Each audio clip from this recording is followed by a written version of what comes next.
Hello, everyone. This is Carol Dimitrov with OPA Community Outreach. And today we are really pleased to have Gaye Alkan. She is going to be talking about Aristotle's Hamartia and the charts. And Hamartia is the term from Aristotle's Poetics in the Greek language.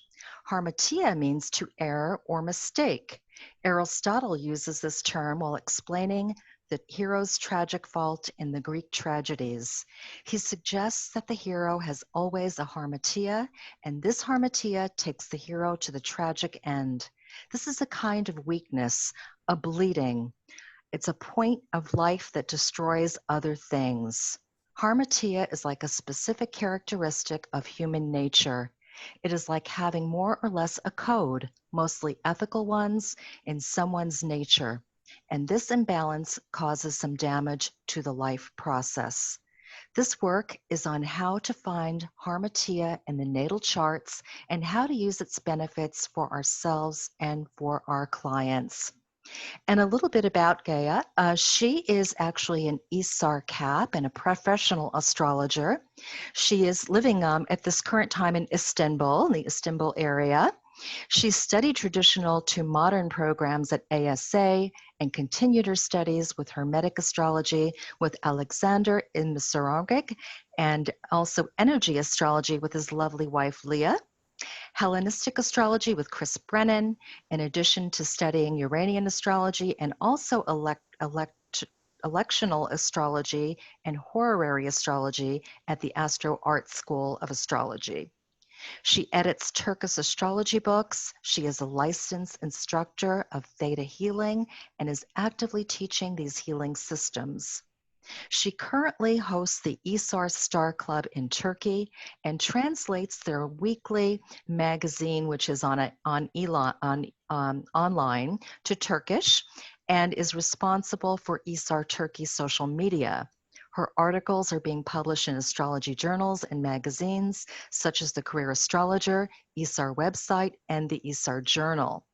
She is one of the speakers at the Isar Star Club, OPA Talks, and has been invited to speak at the 30th IVC conference and, of course, Isar 2020. Her astrological approach is combining traditional astrology with modern astrology, and she believes astrology is a guide for self-help and evolution. And you can contact her. Her link for her Facebook page is on the mailing. And she also has a website, but I understand there's some issues with the website right now. So at a later date, maybe we can publish that for you. And with that, it is all yours. Thank you. It's always nice to hear Carol's voice. So I will listen it forever. Thank you, Carol, for such a nice introduction. And welcome everyone. First of all, I'm in a hotel room, so please bear with me about this background, but I hope it's okay for your eyes pleasure, let's say. Today, I want to talk about something unique. Why it's unique? Because it's not an astrological term, actually, first of all.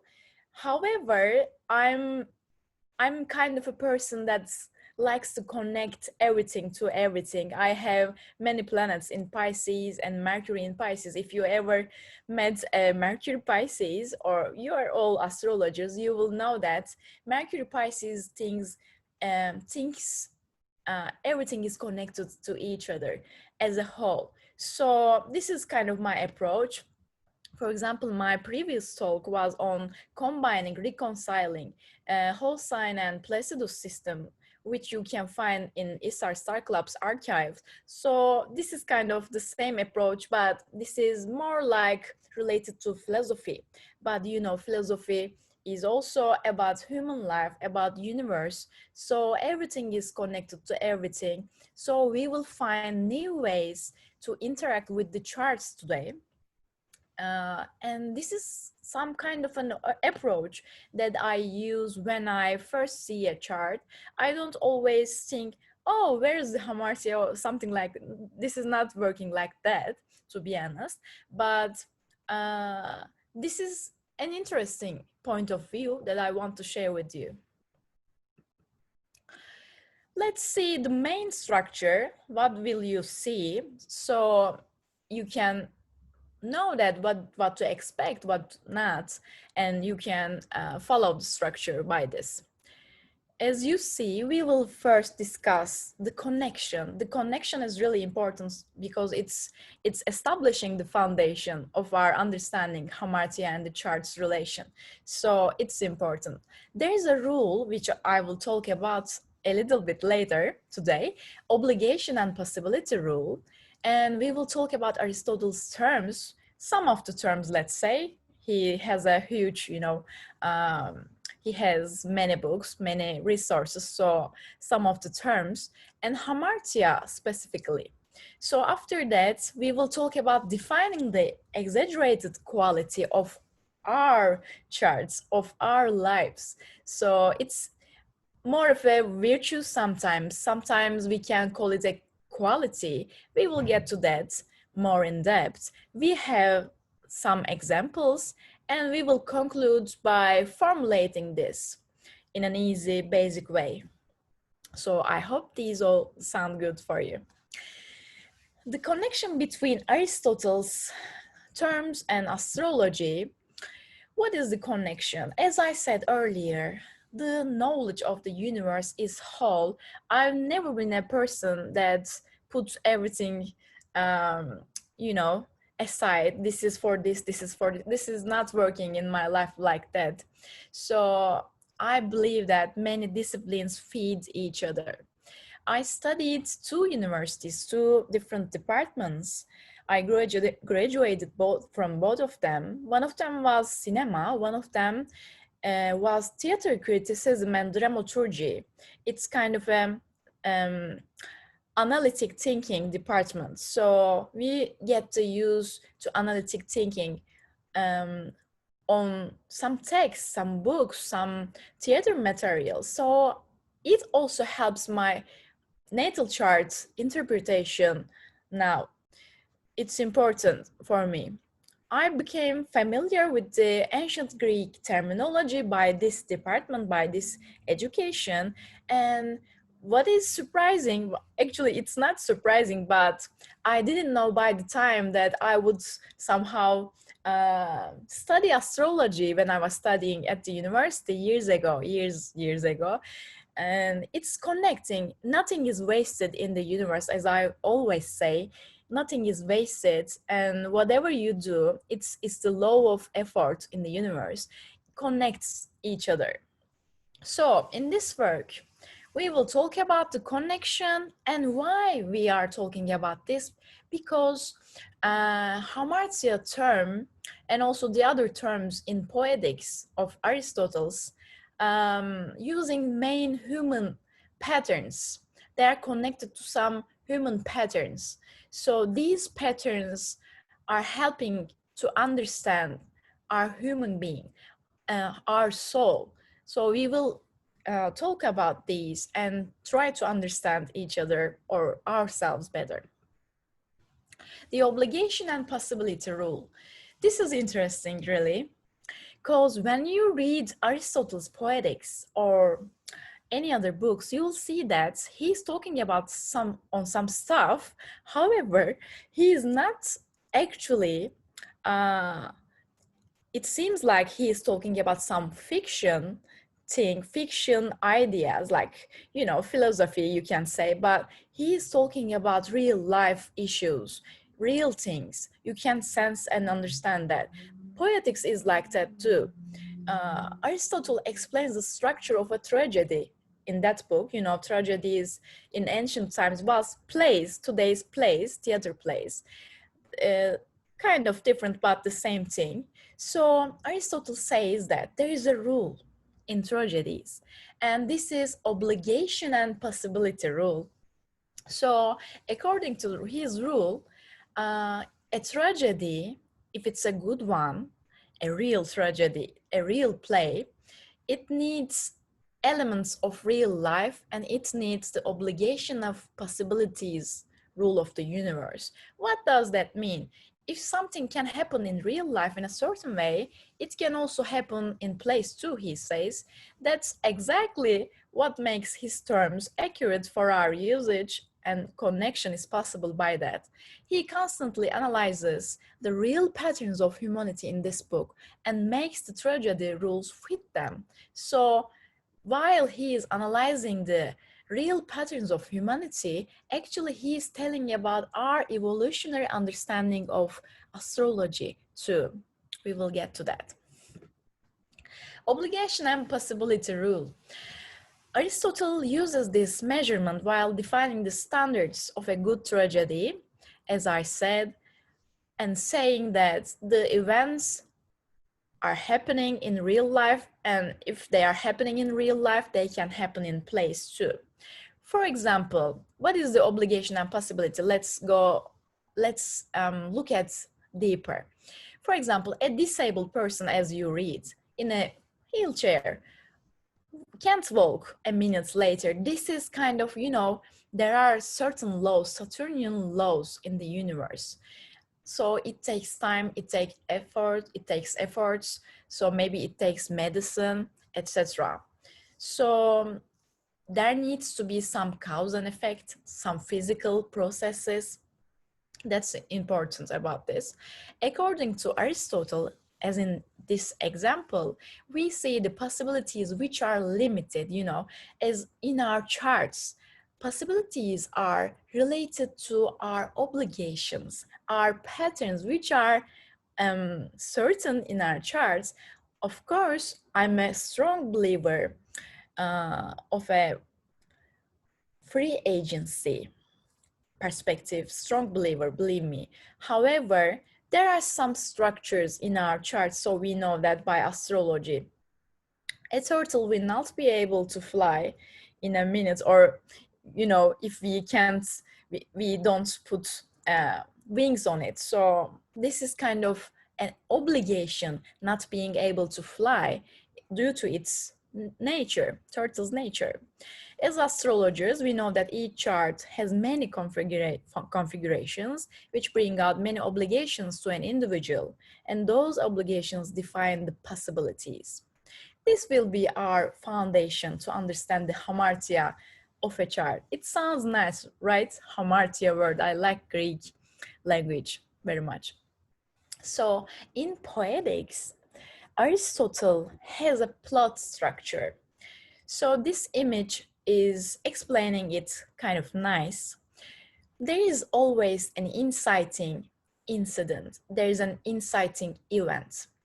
And for our charts, actually, the patterns always inciting some kind of events over and over again and again.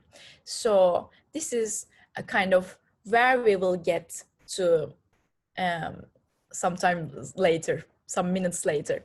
So after the inciting incidents, unfolding chain of events happening. So after that, we have a plot reversal, a change in fortune, a change in direction of life. Have you ever, of course, you experience many things as you are all human beings. Have you ever noticed or think about it? Something happens, sometimes impulsively or without a control, you find that something insights as an incident in your life, you have a finger on that. After that, the events following it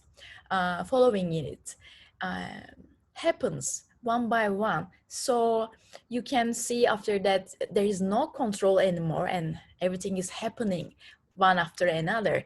And at one point, you can see that there is a reversal of your fortune. Everything turns just the other way, good or bad. So this is kind of how we understand the tragic plots. And I believe that this is happening in real life. There are terms that I like to use very much with the chart understanding. Of course, I'm not using these with the clients. This is special to our talk today. However, I'd like to give insight about this, you can have them in your, back of your mind. Anagnorisis. We have Angela Tiki here. Actually, we have Greek friends. I'm sure there are more people in this room knows these terms. Maybe they are using in their languages, etc. But let's talk about them. Anagnorisis, recognition, a change from ignorance to knowledge. It's interesting because at some points in our lives, in astrological patterns too, it's the same. You have some combination and then you face something with it. And then at some point you just get aware of this is happening because of this, or you are getting realize, you are becoming aware of something about yourself, your life. You can say, who am I, where am I, what's happening? This is kind of anagnorisis, but in a bigger way. There needs to be bigger events for this. We will talk about this. Catharsis is interesting. It is said that, for example, if you need to cry deeply, but you can't, why people are watching Netflix? So people need some kind of a purification of emotions. Ancients say this. So there needs to be a catharsis in our lives, that we are purifying our emotions. We are purifying the story, the plot of our lives. We are purifying, resolving the things, the tanglements in our lives. So catharsis is something like that. Also, in story wise, we can think catharsis is where the story purifies itself and the audience is purified by it. So it's an interesting point of view too.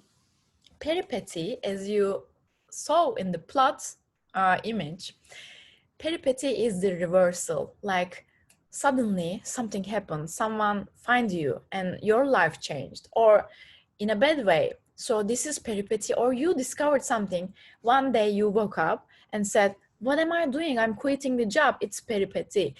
So in small incidents, in small events, we are sometimes living these daily too, or like in smaller periods. We don't need to think that these needs to be, longer periods. But they are all connected to the tragic end we will talk about. Hamartia, our guy. It's to err, to mistake. I learned from Angela Tiki that it means sin, actually. In Greek, nowadays, it means sin. However, originally, if I'm not wrong, it's to err, to mistake. It's tragic flow. So, what do we have as flaws, do we think about ourselves? We all think that I have this, I have that. Think about, I started saying that I have Mercury in Pisces. I didn't say that it's a flaw. However, it's a kind of, quality. So flaws, another thing, it's sounding negative, but it's also a quality. Hamartia. In the Greek language, hamartia means, as I said, to err, mistake. Aristotle uses this term while explaining a hero's tragic fault in Greek tragedies.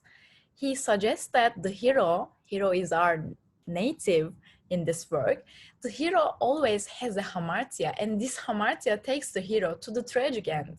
This is a weakness, a bleeding point in life that can destroy other things.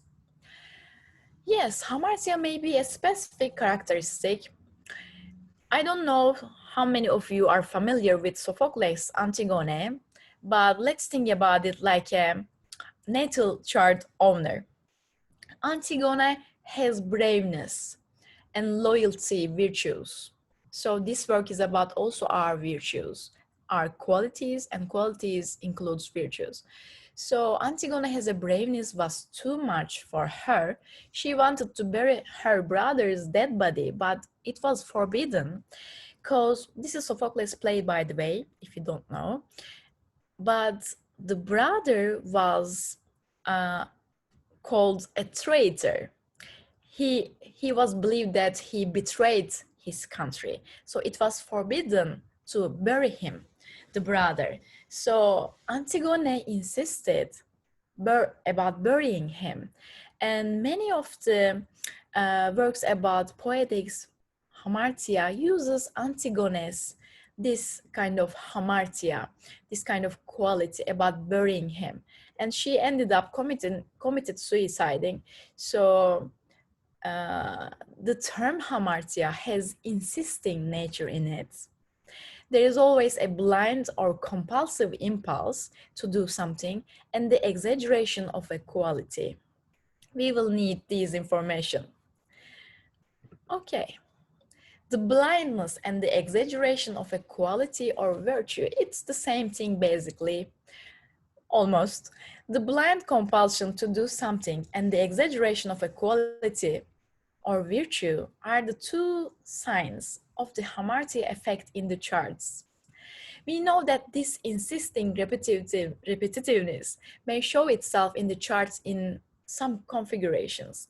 When our clients tell us their story about life, highlight a chronic issue they cannot overcome, or if there is an ethical problem, ethical conflict, they are compulsive about. You know, not every virtuous thing is a good thing all the time. So this may be a hamartia. Every astrologer has a starting point to analyze a chart, which serves as the beginning of an investigation into the chart. It's very much like the first impression of a chart. Using the hamartia factor to understand processes in our lives can be helpful, although the factors to look for can vary for each chart. Here are some factors to take a look for the hamartia in a chart as the blind behavior and mistake significators. There are some stuff here, but we will get more information through the examples. Let's talk about this. Defining the exaggerated quality. Okay, we opened the chart of the client. How do we understand that there is an hamartia, there is an exaggerated quality, and that can lead to a damage and needs to be solved in the native life? How can we be aware of it? So dignity and debility of the planets is one thing here. And when I say dignity and debility, I also mean exaltation.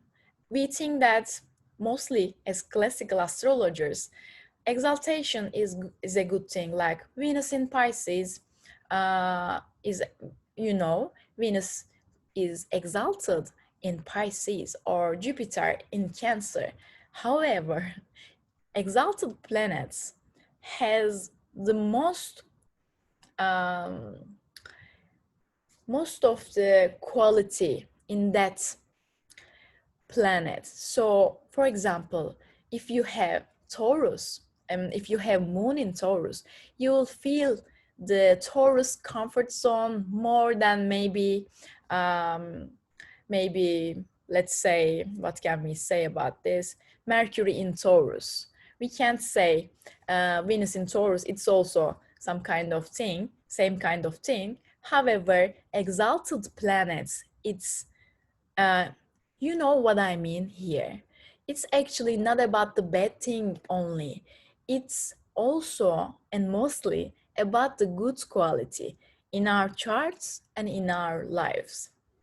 For example, if I'm honest, too honest, and I'm telling everything to everyone, so it's not a virtue anymore, it's an hamartia. So we will see this about the on the chart.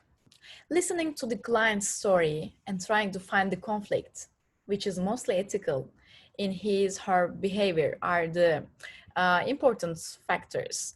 When a client explains his or her story, there are hidden messages. This is something my teacher, Alexander Imsiragic, taught me, and my colleagues, my class friends, let's say, classmates. He was always saying that, who is talking in this chart to you? Which pattern is talking to you? So this is something to consider. If you don't know this approach, this is something to consider. When a client says something, you can read the material. I won't read the whole thing, not to bore you, but partly I'm reading. For example, when a client says that I want to control everything, so it's something in the chart. Or when a client talking about the husband, it's something in the chart. So here is an example, as you see. For example, controlling, governing issues can be a south node in Capricorn, which is maybe conjunct with a planet and accentuated the need for governance and control. This is an Hamartia effect. Planets in detriment or fall may not express their nature harmoniously. For example, Mars in Cancer can have a tendency to destroy the feminine energy. There can be many interpretations of this. This is just a version of this interpretation wise. However, an exalted planet, as I said, has the exaggeration, exalted. You see the similarity of the words. Exalted planet has the exaggeration quality of the Hamartia, such as Jupiter in Cancer or Venus in Pisces or Moon in Taurus, whatever. Especially if it's working with the south node. The nodes are related to the impulses, as we know. So impulses are about our Hamartia effects. They are about the nature of a soul, so they intensify the expression of the planets when they are conjunct. Angularity or cadent houses, let's say, important. We need to check the planet's position angularity-wise. For example, a Mars in Aries in the 10th, another story, or a Mars in 12th, another story. For example, which suggests suppressed energies. As you read in the 12th house, Mars can suggest suppressed energies. However, in the 10th or 7th or 1st, you can express it more, as we all know. So this is related to impulsing. Fixed stars, which is an important part of this Hamartia, as we will see in minutes, especially the royal fixed stars. And I strongly recommend working with them. They have very strong, very fated, and irresistible natures in their energy. It's possible to see the ethical factors in all the definitions of the fixed stars. You can check Bernadette Brady for that, or Robson. Bernadette Brady has fixed stars book. And we have this famous example. I'm not a politics person, by the way, but I was searching for some examples, and I find this really related to our work. Every chart, I believe, has an Amartya, first of all, but they have different intensity levels. They are needing different works. They are needing different processes. However, they have common things that are creating Hamartia effect. Donald Trump's chart, first of all, when we see the ascendant sign and degree, it's the anaretic degree. It's almost, we can say, not almost, it's third degree, but I can call it a closing degree, an anaretic degree. So this is firstly what catches my eye when I look at a chart. So as you see, first impression is a huge part of this perspective, the Hamartia perspective. So this is something catches my eye, which is showing me the saturation of the Leonian quality of this person. So saturation is something related to Hamartia, because we are interested in overfed qualities, let's say. So there is Mars on the ascendant placed, and this is also emphasizing the Leonian quality once more, and Mars is ruled by Sun here. So this is a powerful Mars. This is a powerful Mars because it's also on the first house almost. So it's really powerful. In whole sign, we can see that this is placing in the first house, obviously. This is Placidus, but we can see it in the whole sign, which I use, but I didn't place the whole sign charts here, just to let you know. Now, when we check the ruler, we see this Gemini stellium, but what is catching my eye is not this in the first place, is this, because, you know, we are looking for the virtuous things. We are looking for the over expressed saturated qualities. So this is kind of a Jupiterian idea. So we can see that Moon and South Node is working together in this work. So this is ruled by Jupiter, and Jupiter takes us to its place, and it's also working with Chiron and Neptune. This is saying that expansion is not enough, and more we need. It feels like Jupiter and Chiron, it feels like expanding, but not enough expanding. Let's have it more. There is a lake there, something like that. So there is also this idealism working with these placements, and it's also connecting this talkative, communicative Gemini, and it's also shocking communications. We all know the news and everything about Trump. We all know that he likes to use the Twitter and everything. He likes to change the agenda or shock people. However, let's see behind this. We are working on the soul, not on the politics. So when we check this placement, we can see that he has an emphasis on the South Node side. He has strong beliefs. He has strong ideals. He has a need to be right, or he has a quality that goes deeper and deeper. And this is related to his perspectives, life philosophy, as you know, the Sagittarius. So the ruler of this combination, this impulsive combination about fanatism, about ideas, idealism, ruler connects us to the expression side of the chart. So we have some stuff here going on.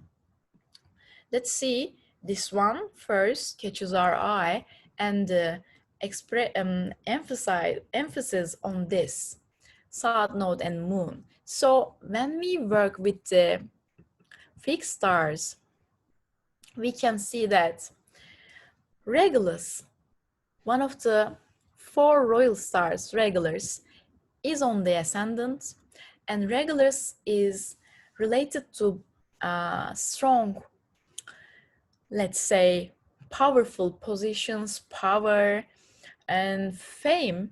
But every fixed star, but especially royal stars, has something related to test the soul's quality, soul's maturity. Test is sounding very Aristotelian, as you are aware. So, you know, we are talking about Hamartia, and Hamartia is a weakness, is a mistake. So test is can make us fail because of our mistakes. So Regulus has a test, and this test is about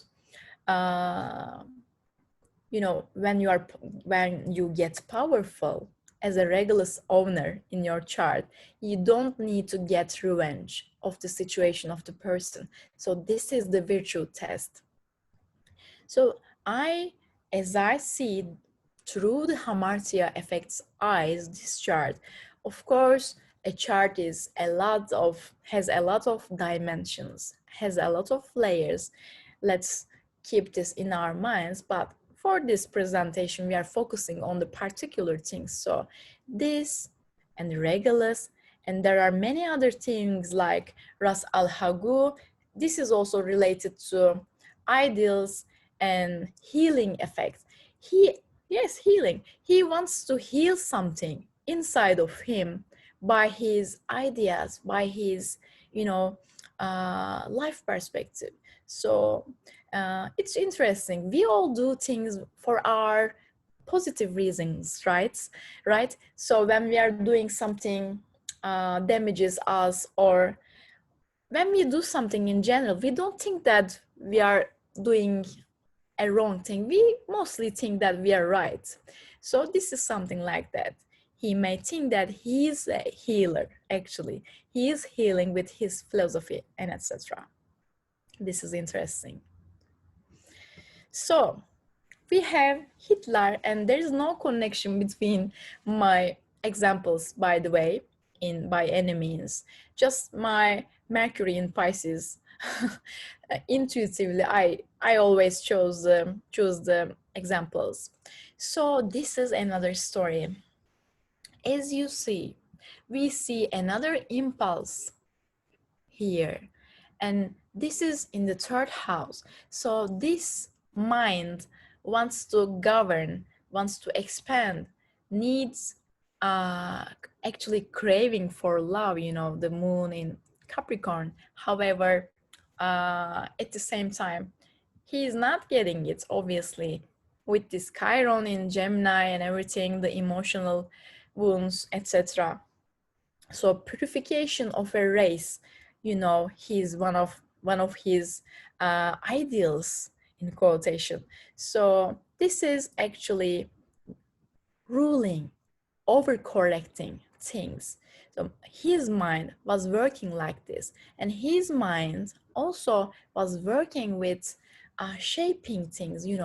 Venus and Mars. He was actually, as an artist, he was drawing things, and it is said that he wasn't accepted to the art school. So this is actually an artist quality, but you know uh, he's not accepted. This is not accepting him and emphasizing the need for expressing these ideas or need for love.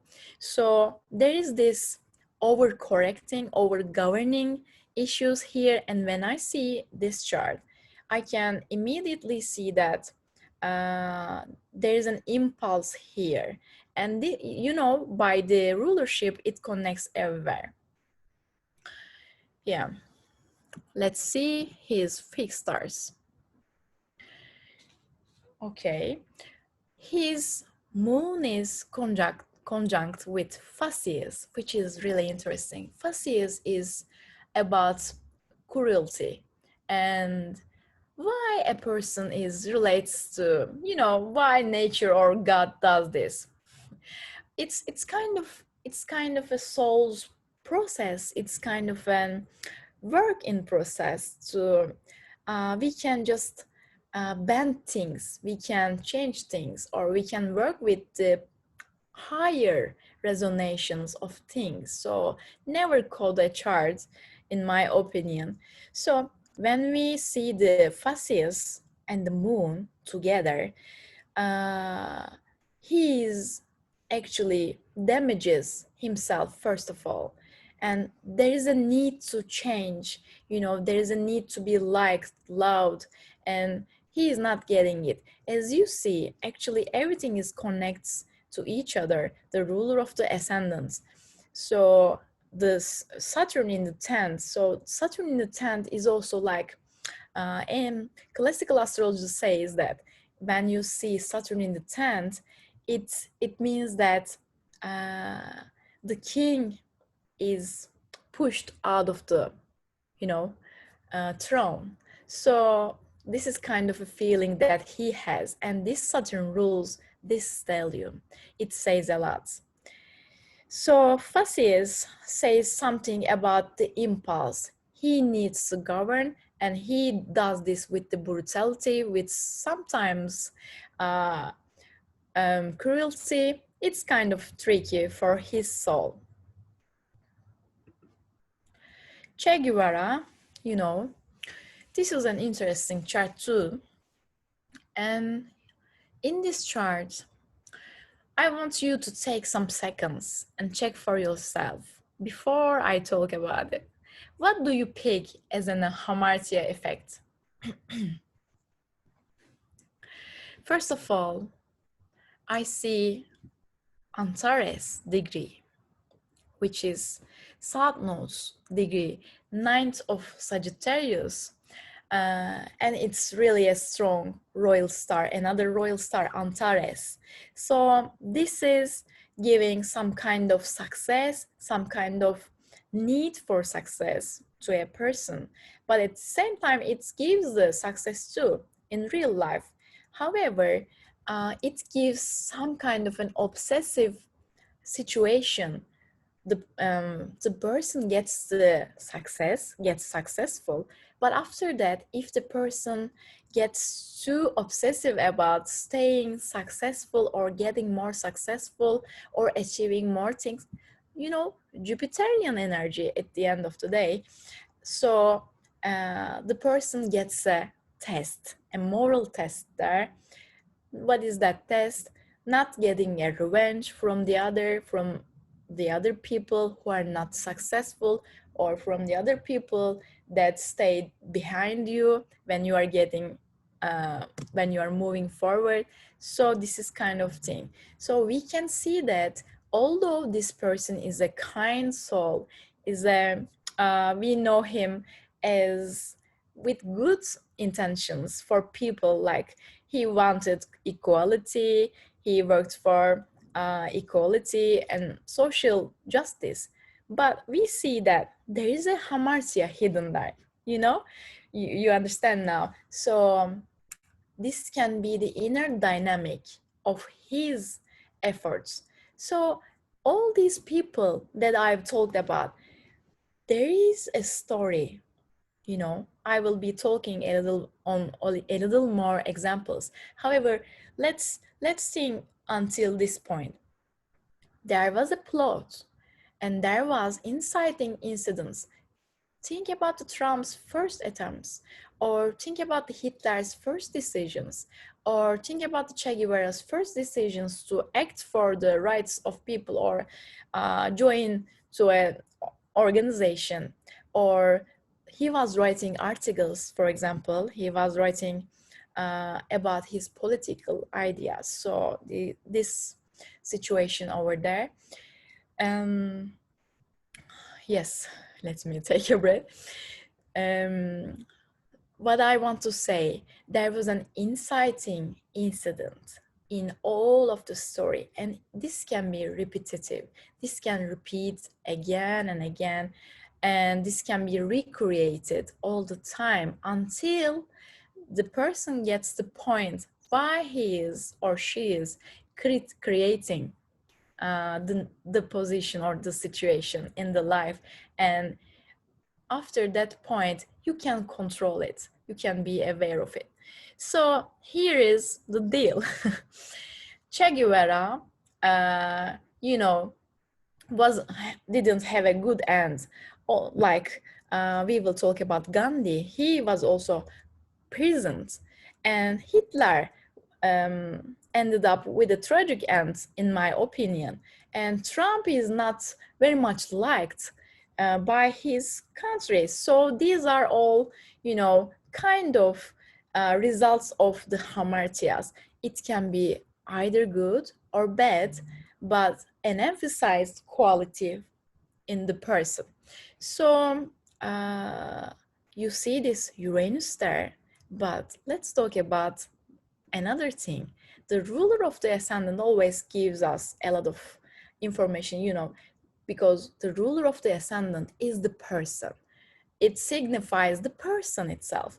So the Mars in 28 Pisces, which has shared fixed star there. And it's about quickness, it's about danger. And Mars in Pisces is not accepted traditionally strong. However, with Shayat, it gives some kind of quick decisions, quick acts, and it gives it ends up for the person in a bad way mostly.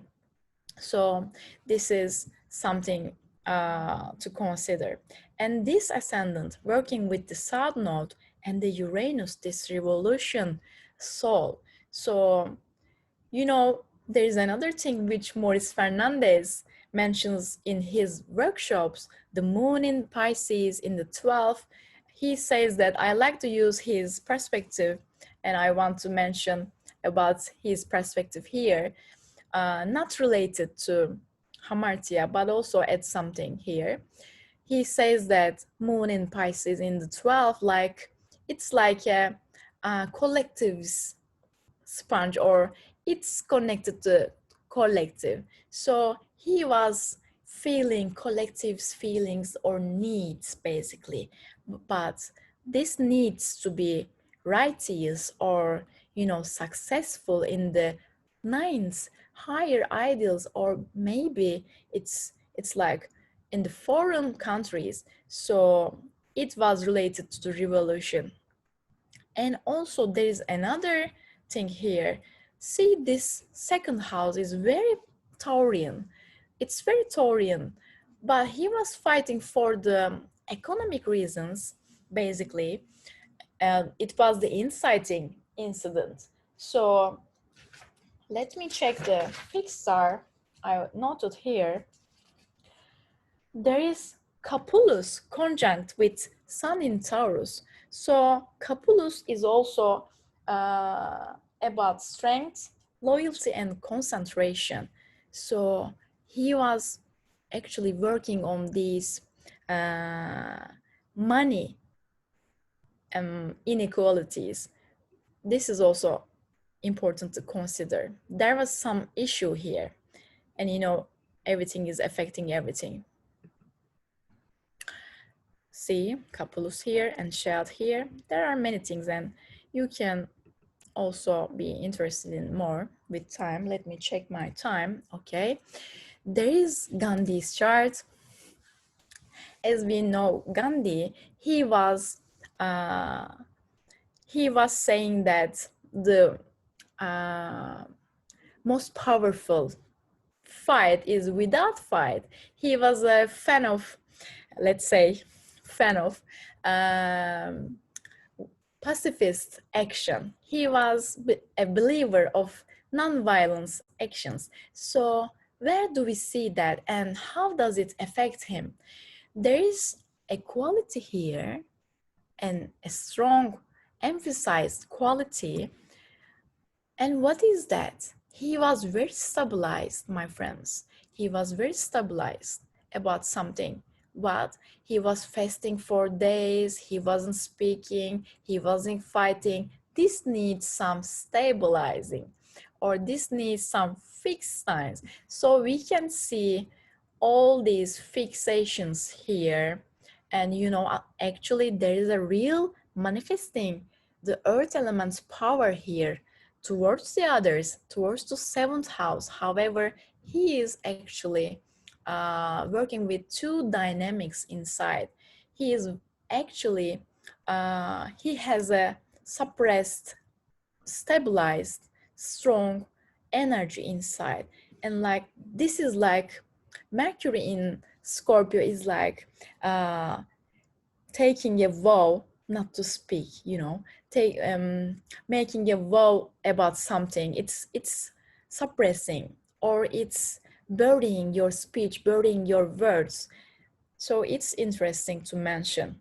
Another thing, this south node is also about public, also about communities, also about everyone's rights, let's say. And it's also working with this sun. But more than that, I'm sensing these combinations giving him the heaviness in his chart.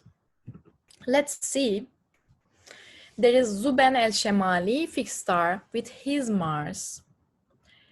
What is this Mars? The ruler of the ascendant. The ruler of the ascendant is nothing to underestimate always. So the Zuben el-Shemali also related to the highest ideals. And also, let me see my notes. Highest purposes. His highest purposes is working with Mars in Scorpio. Mars in Scorpio. Mars is dignified there. Remember what I said?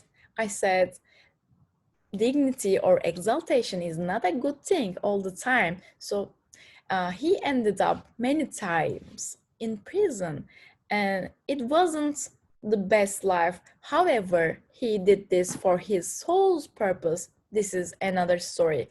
But the Hamartia we are looking for right now, and the Hamartia here, this insisting stabilized quality. So it can be either good or bad. And the prison position it's the peripety. It's the reversal of the fortune for this person. Robin Williams, okay, let me check the time. Robin Williams is an interesting and lovely soul. I worked on this chart in my another presentation, which is about whole sign and Placidus. This changes a lot, his chart, and every chart actually, if not in 0 degree or something like that, changes with different house systems like whole sign and equal system, whole sign and Placidus. Just consider that, please, for me. Now, this is interesting because he has many years addictions. So this Jupiter Neptune has something about idealization. If not, it has something about let's say making yourself sleeping, making yourself Neptunian. So this is kind of an addiction signification for me. But he was also helping a lot of homeless people, helping a lot of workless people. When he was signing an agreement of a movie with the producer, it is said that he was asking from the producer, please employ this number of homeless people to this movie project. So this is kind of this, and this shifts to 6th and 12th in whole sign, which is another interesting story, as I said. But let's see this idealism, Hamartia-wise, virtue-wise. What is the ruler? The ruler is coming from the correction, seeing the ugliness in things. Venus in Virgo, this is a, let's say, this is a debility. So it's working with the south node. There needs to be some kind of a pain, related to an ugliness, seeing ugliness. So when you check his story, his life story, you can see that he wasn't that much happy about life and everything, but he was an activist, but he was also struggling in his personal life with addiction, which takes us this classical and modern ruler of the Pisces. Yes, this dynamic, especially this, his Hamartia. So we can say more than one thing related to Hamartia. And he has many fixed stars. Zosma is working with this Venus. This is what I picked. If you can check for most things, if you are able to, or if you have time, what I mean, you can check his biography or the other biographies. So see the relations between the fixed stars. It's really amazing. So Zosma with Venus, it's victimization. Zosma has something to do with victimization, depression, melancholy. And as I said, it's probably his feelings about seeing the ugliness, seeing the things that are not correct in life in general, and it has a feeling with unhappiness for him. Meghan Markle, our friend. So Meghan Markle has this stellium. What I picked, first I see this Hamartia wise, and I see this, but let's think her story. What is her story? She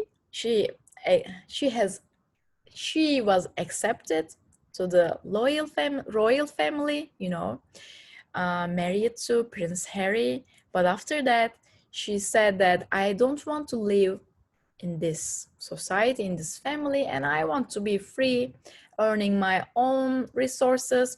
So she is acting like an activist for many situations. For example, when her child was born, she wasn't holding her child, and that was a moment which media, it's not a big deal actually, but it was a big deal for the royal family.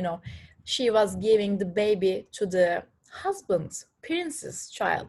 This is a kind of act. This is like South Node in Aquarius. So it's working through the relationships. But there is this dynamic here, and this is supported by the opposing army. This is opposing where the soul comes, let's say, and this is getting support by this social justice act, social justice through the relationship, I can say. Relationship, Libra, and social justice, this Saturn Jupiter in Libra. So she actually has this kind of virtuous soul. She wants actually equality, or she wants every race happy and equal, and she doesn't believe in royal family probably, or royalty. However, her soul is just struggling with some things about royalty. Leo, the sun, relates to royalty. So this is an interesting work for her soul. Yeah, when we see altar, it's also a strong fixed star, and it can relate with public fame, especially when it's working with like sun. There is this sign. We can say that this is an altar working in the 7th house. So the public fame is coming from the 7th house, the marriage. It's also interesting for her. This is my client to end up with, and a friend at the same time, and he gave me the permission to share his chart. This is an actor, and this actor always fights in the projects. How is fighting for him? It's like, this is nonsense, this is not truth. When I see the chart, I can immediately see this restless Uranus. So this Uranus wants the truth, wants the liberation, wants the logic and freedom for everyone. However, it's not possible. It's also idealistic, So this is working with the, again, social justice thing, Jupiter and Saturn in the 11th, for public, for everyone. So this is working with the South Node also. And you can see the aspects. They are supporting each other. How he is ending up, he is not getting supported from the project. He is not getting invited to the new movies or new theater plays. So he is loyal to his freedom. He is revolutionary. soul, but the Hamartia takes him to a point that he is not getting where he needs to go, basically, which is actually being more seen in the public. And Toliman, fixed star, is working with his Uranus by this way, by fighting with things, fighting with reality, by looking for a revolution. He is all the time learning important lessons. Toliman is about lessons of life. So this makes him like a teacher soul-wise. So his soul is working on this stuff, basically. Let's conclude slowly. Finding Hamartia in the charts.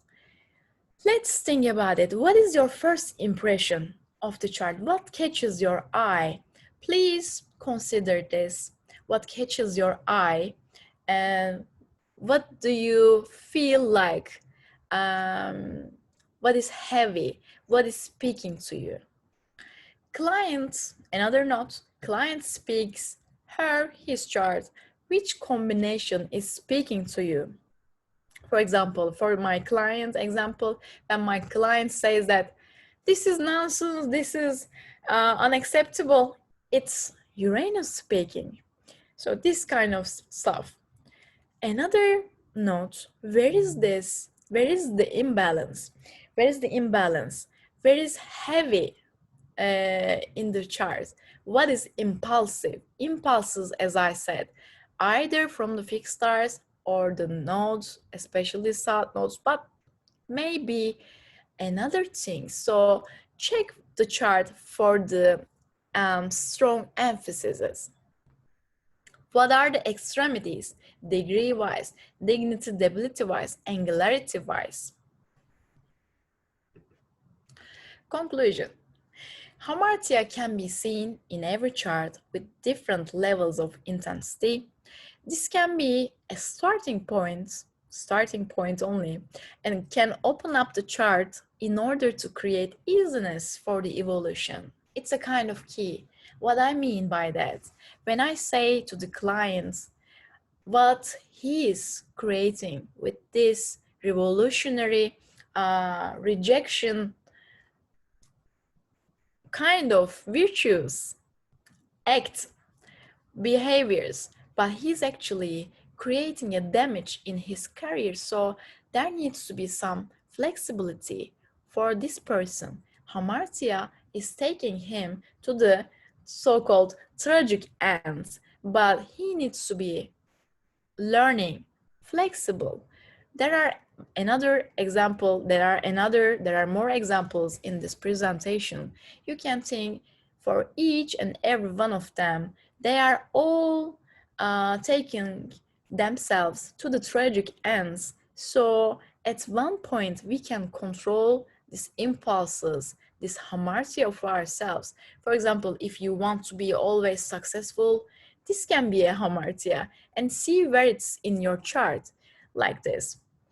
So this concludes my presentation. It was just actually introduction on this topic. So because we have a limited time, but I hope you enjoyed my presentation. And if you have any questions, I can have them. Thank you so much. That was a fantastic presentation.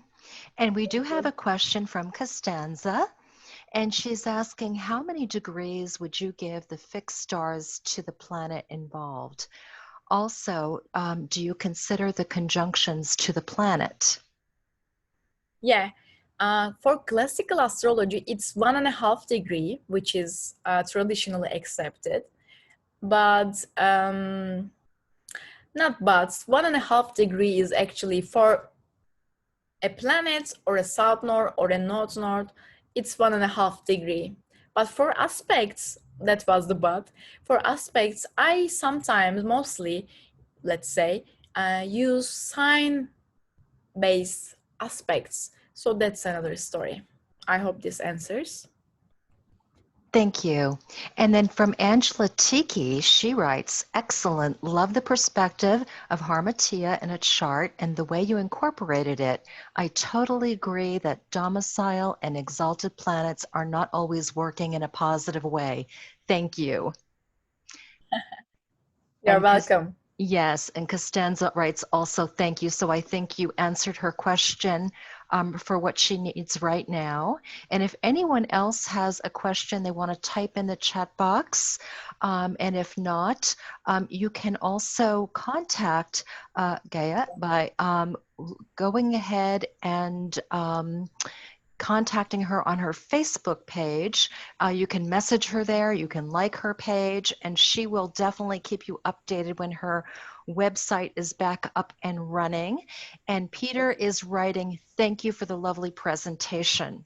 So lots of great responses, and I just wanted to really thank you. This presentation gave us lots of valuable information about the origins, the methods, the purposes, and really how Greek tragedy really has played out not only in theater, but also can be looked at, you know, through all these different centuries and into the chart. Really interesting perspective. Thank you. Thank you for your all of your words and the audience's words. It's a pleasure to be with you here. Yeah, there was a question here. Yes, I've got two more in the question box. Is there an opposite idea to Hamartia? What do you mean by the opposite idea, Jer? Can you a little bit open it? Greek comedy, as it were, he writes. Yeah, Aristotle in Poetics talks about the Greek comedy too. So it's also the same thing as if you get a chance. I'm sure if you ask this, you saw that part too. He says that the comedy, the figure in comedy is a kind of person which is, let's say, inferior than the average person. He says this, his words, and this inferiority also can be seen by this technique or this perspective. I think everything is connected to each other, and it's not something different. For example, a comedy character also has an hamartia, you know. Let's think about Mr. Bean. He is doing silly things, and it's a hamartia for him too, but maybe it's ending up another way, like his peripety. For example, some comedy characters ending up in an opposite way, like ending up very lucky, you know. So in real life, sometimes our silliness can end up really well, but this particularly hamartia is focusing on our qualities which we may think that are good most of the time, are virtues. Oh, I'm so honest, I'm so direct, or I'm so hardworking, I'm so close to my friends and my family. But okay, maybe it's too much saturated, so something like that. Thank you. Are there any other last minute questions? You have a second to put them in the chat box before we close out. And again, be sure to read your mailing that I will be sending to you most likely later on this afternoon. It will say recording link. Be sure you save that email because you'll be able to revisit the presentation again and again at your convenience. I find that by reviewing the presentations, you get more and more information each time. The repetition really helps in our learning process. Definitely check out the bottom of the mailing where you'll have your digital copy of Career Astrologer magazine. And then be sure to check out a few other notes that I'll be writing in there about up and coming events and different things that we will be having that you can participate in as well. So again, on behalf of OPA, we thank you so much. And we wish all of you a great day. Jerry just writes, thank you so much to think about A lot to think about here and enjoyed the presentation. So that's a great way to close. We're happy that we were able to answer your question.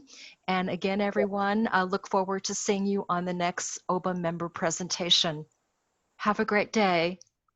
Thank you, Carol, for everything, for your nice friendship and introduction and closing. Thank you, everyone, for attending. I hope you all enjoyed. See you. Thank you. Bye-bye now.